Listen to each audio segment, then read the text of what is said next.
Hello there, how are you doing? I hope you're well. Today I'm going to have a go at doing some sound deadening in the van. I'm going to be doing it in the back here. I ordered all of this from Amazon. I've got some kill mat, 2mm, 3.4 square meters. That should be enough to do the roof of the van and some of the sides. Car sound deadening mat. I've got an Amazon Basics cutting tool with a load of blades. It does come with blades in it as well.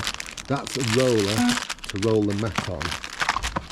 Show you what this stuff looks like.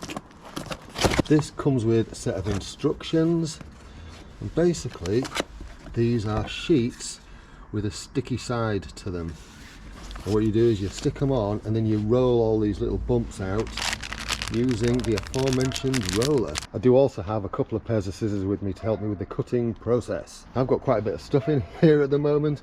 That's a van for you. As you can see there, I have actually got some insulation and stuff ready for the next stage after the sound deadening. The first stage is to start sound deadening this. Okay, so I've put the first piece in place, gone up to that edge. I used a screwdriver handle to pressure that into the recesses there, and then I've used the roller. I don't know how flat you're supposed to get these little things, but I mean it's hard work because you're working uphill. But I've got them all compressed, and I think that's the general idea. So I'm just going to crack on for a bit.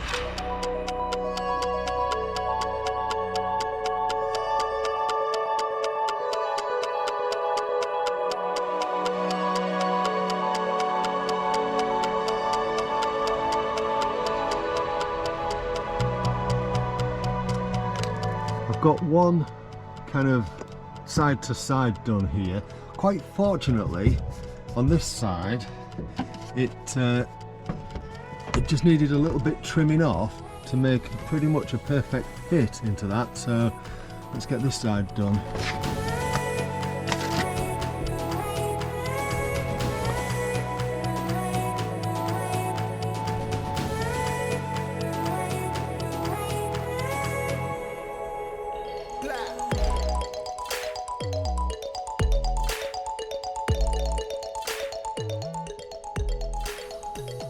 That's half of the back done, and do you know what? One of the things I've just tested, if I take my hand and tap the roof,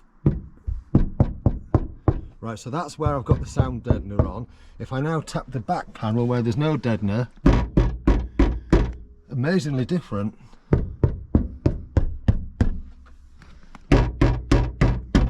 I've got to say, that's quite gratifying. It's good to know that this stuff's going to do what I want it to do, as well as helping provide a bit of insulation. Nice! Alright, I've got this back all done now, so that's the front panel and this panel.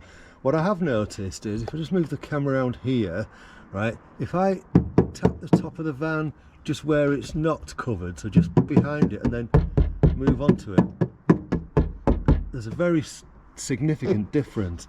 So I might at some point, not going to do it today because it's getting a bit chilly now, and you're supposed to apply this when, you're not supposed to apply this when it's too chilly.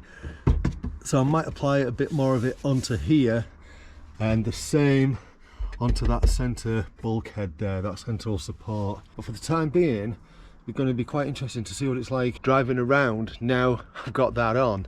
So I'm going to go for a little test drive then, get everything back in the van and give it a little test drive. Right, let's just go for a little test drive, just to see if it sounds any different noticeably to me in terms of clanking, you know, in terms of clanging around in the back of the van and so on. Now I have to admit, when I did that tap test on the top of the van, I was genuinely surprised at how much difference there was. So I am quite impressed with that stuff. Even for keeping rain sounds off the van when I'm camping, it'll just dull that. And then when I add the insulation aspect, that should further dull it further. Now I know this isn't something that you guys will be able to hear listening to this, but it certainly sounds quieter at the back there. So we'll just take it down a bit of a country road test. I can still hear a bit of clanging in the back, but it certainly sounds quieter. Now we'll just take it on a bit of an A road and a bit of a higher speed. Yep, very good. Quite impressed with that. You know what to do if you like what I'm doing on this channel, and if you want to follow what I'm doing with this van, etc., and the kayaking, camping, blah blah blah. see you all soon. Thank you so much for watching. You take care of yourself. Cheerio.